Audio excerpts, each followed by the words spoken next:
نیک محفل میں بیٹھ کر خاموشی نہ اختیار کیا کریں.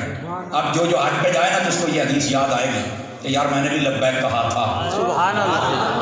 تو کہا کریں اور ضرور کہا کریں. اسی طرح قیامت کا دن ہوگا جب نامہ اعمال تلے گا نا تو بچوں سبحان اللہ کا ثواب نکلے گا. تو جہاں زیادہ نکلنا انہیں آخنا میں خوش نصیب ہوں کہیں گا کر رہا سبحان اللہ. چوپ بیٹھا میں کبھی طرح ویکھا گا جب تیرے پلے کا کریں گے. اس واسطے چوپ رہا بس اوقات ہوتا ہے. اور یہ سب سبحان اللہ کے بغیر تقریر نہیں ہوتی. میں آخیا بالکل ہو جاتی ہے, بالکل ہو جاتی ہے. لیکن مولانا روم نے ایک بات بڑی خاص مصنوی کے اندر لکھی ہے. آپ فرماتے ہیں اگر مجمع چس والا نہ ہو تقریر کی چس آتی ہے. مجمع چس والا تو طلب والا تو ہو, جولی کھول کے بندہ بیٹھا ہو, پھر تو کوئی سنانے کا بھی مطلب ہوتا ہے. اور بات حضور کی اور بندہ چپ رہ جائے. جب حضور کی بات ہے بندہ چپ نہیں رہ سکتا. دیکھو نا کنکریاں ابو جہل کے ہاتھ میں تھی نا, تو کبھی کنکریاں نے بول دیا دیکھے کہ جب گل حضور دی آئی انہوں نے آخیا نہیں بولاں گی. بات حضور کی آئی تو بولنا چاہیے.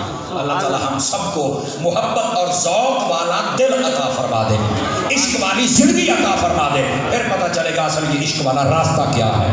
میرے بھائیوں کی کوئی نہیں ہے.